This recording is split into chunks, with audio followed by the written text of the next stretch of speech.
Hello, guys, welcome to the Learning Lounge. This is part 4 of the words that confuse. It means કે એવા words કે જેના વર્ડ્સમાં difference હોય, pronunciation same થતો હોય અને મીનિંગ્સ પણ ડિફરન્સ હોય. So let's move to our first word. So word is, and here is the word, forthright and forthwith. ફોર્થરાઇટ એટલે કે ડિરેક્ટ અને ઓનેસ્ટ, સ્ટ્રેટ ફોરવર્ડ, સીધું માણસ જે આપણે કહીને ઈમાનદાર હોય, સીધા હોય એવા. અને ફોર્થવિથ એટલે કે ઇમિડિયેટલી, તરત. હી ટુક ધ ડિસિઝન ફોર્થવિથ એટલે કે તરત ડિસિઝન લઈ લીધું. So next is forward and forward. FORE, forward એટલે કે બુકની આગળ જે ઇન્ટ્રોડક્શન આપણે જોઈએ કે આ બુક કોણે લખી છે, કોને ડેડિકેટેડ કરેલી છે, બુકમાં શું લખેલું છે, એ બધું હોય, જેને પ્રિફેસ કહી, આપણે પ્રિએમ્બલ પણ હોય, જેમ કોન્સ્ટિટ્યુશનમાં સ્ટાર્ટિંગમાં છે એવી રીતે એને ફોરવર્ડ કહેવાય. અને ફોરવર્ડ FORWARD, ફોરવર્ડ એટલે કે આગળની તરફની ડિરેક્શન, એને ફોરવર્ડ કહેવાય. So the next is gate and gate. GATE, gate એટલે કે દરવાજો, ગેટવે, એન્ટ્રન્સ જે હોય. અને GAIT, ગેટ એટલે ચાલ. પેલી ષડયંત્રવાળી? ષડયંત્રવાળી નહીં, ચાલવાવાળી ચાલ. અચ્છા. So next word is graceful and gracious. Graceful એટલે કે એલિગન્ટ, બ્યુટીફુલ જે હોય મારા જેવું એ. અને ગ્રેશિયસ એટલે કે કોર્ટિયસ, નમ્ર, જે કાઇન્ડ હોય એ પણ મારા જેવું. Okay. So the next is hanger and hanger.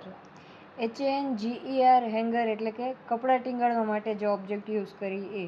અને HNGAR, હેંગર એટલે કે જ્યાં એરોપ્લેન્સને પાર્ક કરવામાં આવે તે. So next is historic, historical and histrionic.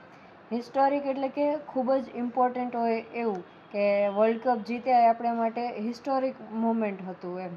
કે અને હિસ્ટોરિકલ એટલે કે જે પાસ્ટથી, ભૂતકાળથી સંબંધિત હોય તેવું, કે red fort ease of historical importance, કે ભૂતકાળથી એનું કંઈક ઇમ્પોર્ટન્સ છે એમ. ને હિસ્ટ્રીઓનિક એટલે કે જે ખોટો ઢોંગ કરે તે, મેલોડ્રામા કરે તે. So the next is humility and humiliation. Humility એટલે કે મોડેસ્ટ, હમ્બલ, જે પોલાઇટ છે, કાઇન્ડ છે એ. અને હ્યુમિલિએશન એટલે કે insult. So next is homely and homily. HOMELY, homely એટલે કે જે કમ્ફર્ટેબલ હોય, સિમ્પલ, અનસોફિસ્ટિકેટેડ હોય એવું. કે હોમલી એટલે જ્યારે તમે ઘરે હોય ને કમ્ફર્ટેબલ ફીલ કરો એટલે હોમલી કહેવાય. અને HOMILY, હોમિલી એટલે કે ખાસ કરીને ધર્મના કન્ટેક્સમાં જે પ્રવચન આપે એને હોમિલી કહેવાય. So the next word is hell, hell and hell. HAIL, હેલના બે મતલબ નીકળે છે. એક તો આપણે જે બરફના કરા પડે એ, અને બીજું કોઈના વખાણ કરવા, પ્રશંસા કરવી, એને પણ હેલ કહેવાય. HELL, હેલ એટલે કે નરક. અને HALE, હેલ એટલે કે હેલ્ધી, સ્ટ્રોંગ, જે બીમારીથી દૂર છે એ. So next is humanity, humanities and humanism. Humanity એટલે કે માનવતા, કે આખું માનવ જગત અને એના રિલેટેડ જે કંઈ પણ કેરેક્ટરિસ્ટિક્સ હોય, લાઈક કમ્પેશન, જેનરોસિટી, બેનેવલન્સ, કાઇન્ડનેસ, એ બધું. હ્યુમેનિટીઝ એટલે કે હ્યુમન કલ્ચરને સ્ટડી કરતું એક એકેડેમિક ડિસિપ્લિન છે, સબ્જેક્ટ છે એ, એને હ્યુમેનિટીઝ કહેવાય. અને હ્યુમેનિઝમ એટલે કે જે માનવતા, હ્યુમન વેલ્યુઝ અને કન્સર્નને સ્ટડી કરે, હ્યુમેનિટીઝની સ્ટડી કરે, એને હ્યુમેનિઝમ કહેવાય, જેને માનવતાવાદ કહીએ આપણે. So next is human and human. Human એટલે કે કોઈ પણ પર્સન, મનુષ્ય આપણે કહી જેને. અને હ્યુમેન, HUMAN, એની હ્યુમન એટલે કે માનવતા, જે કમ્પેશનેટ હોય, કાઇન્ડ હોય, નમ્ર હોય એવું. So next is idol, ideal and idol. IDOL, idol એટલે કે એના બે મિનિંગ નીકળે. એક તો આપણે જે મૂર્તિ હોય, સ્ટેચ્યુ હોય, એને પણ આઇડલ કહીએ. અને જેને આપણે રોલ મોડલ માનતા હોય, જેને આપણે ફોલો કરવા માગતા હોય, એને પણ આઇડલ કહીએ. Like APJ Abdul Kalam is my idol, my role model. IDEAL, ideal એટલે કે એક, એના પણ બે મિનિંગ નીકળે. એક થાય પરફેક્ટ અને એક પ્રિન્સિપલ, જેને સિદ્ધાંતો આપણે કહીએ. લાઈક ગાંધીજીઝ આઈડિયલ્સ, ગાંધીજીના પ્રિન્સિપલ, એવી રીતે. અને IDLE, આઇડલ એટલે કે inactive, foolish, dull, not in use, useless જે હોય એ. So next is industrial and industrious. Industrial એટલે કે ઇન્ડસ્ટ્રીઝને રિલેટેડ, ઔદ્યોગિક જેને કહીએ આપણે.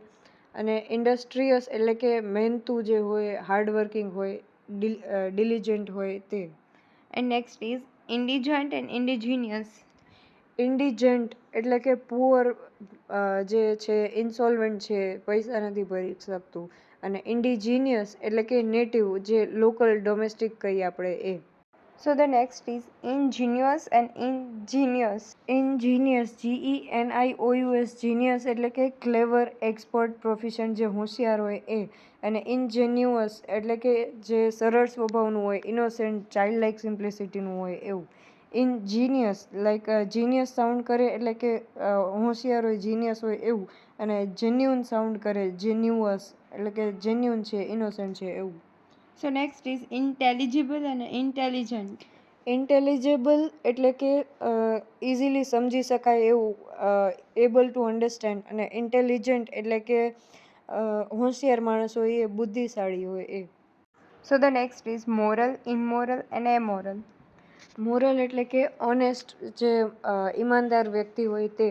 ઇમોરલ એટલે કે મોરલનું ઓપોઝિટ, ડિસઓનેસ્ટ, કરપ્ટ હોય તે. અને અમોરલ એટલે કે જેને મોરાલિટીથી કશું લાગતું ઓળખતું ના હોય, જે રાઈટ કે રોંગ ભેગું અનકન્સર્ન હોય તે. So next is knave and naive. KNAVE, knave એટલે કે dishonest person, unscrupulous person, corrupt માણસ હોય તે. ને નાઇવ એટલે કે ગલીબલ, ઇનએક્સપિરિયન્સ, જેને કોઈ એક્સપિરિયન્સ ના હોય. ગલીબલ એટલે કે જેને આસાનીથી છેતરી શકાય તેવું. So the next is judiciary and જ્યુડિશિયસ.